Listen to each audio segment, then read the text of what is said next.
Hello বন্ধুরা, তো চলো আজকে আমি তোমাদের সাথে শেয়ার করি আমি কিভাবে সাবু মাখি। আর এভাবে সাবু মাখা খেলে আর এভাবে সাবু মাখলে সাবু মাখাটা দ্বিগুণ বেশি টেস্টি হয়। তো তার জন্য আমি সব ফল কেটে নিয়েছি কুচি কুচি করে, আর নারকেলও কুড়িয়ে নিয়েছি। আর এখানে সাবুটাকে ভালো করে ধুয়ে ভিজিতে দিয়েছিলাম, তারপরে ভিজানোর পর ভালো করে জলটাকে ঝরিয়ে নিয়েছি। একদম জল থাকবে না বললেই চলে। আর এখানে নিয়ে নিয়েছি মিষ্টি দই, আর এখানে নিয়ে নিয়েছি মাখার সন্দেশ, দুটোকেই দেবো। আর অল্প বাতাসা আমি অল্প দিয়েছি, যেহেতু আমি দই দিয়েছি আর সন্দেশ দিয়েছি সেজন্য বাতাসা অল্পই দেবো। আর এই পুরো দইটাই এর মধ্যে দিয়ে দেবো।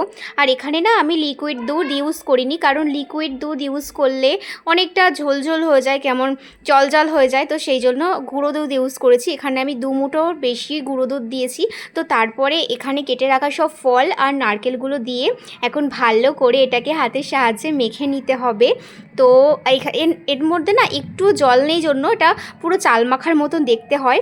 আর দেখো দেখতে কত সুন্দর হয়েছে, আর খেতেও না দারুণ দারুণ টেস্টি হয়। তো ঘরে যেই ফল ছিল সেই ফল দিয়েই আমি করেছি। এই প্লেটটার মধ্যে এখন আমি নিয়ে নিচ্ছি, এখন খুব জোরে খিদে পেয়েছে, খেয়ে নেব।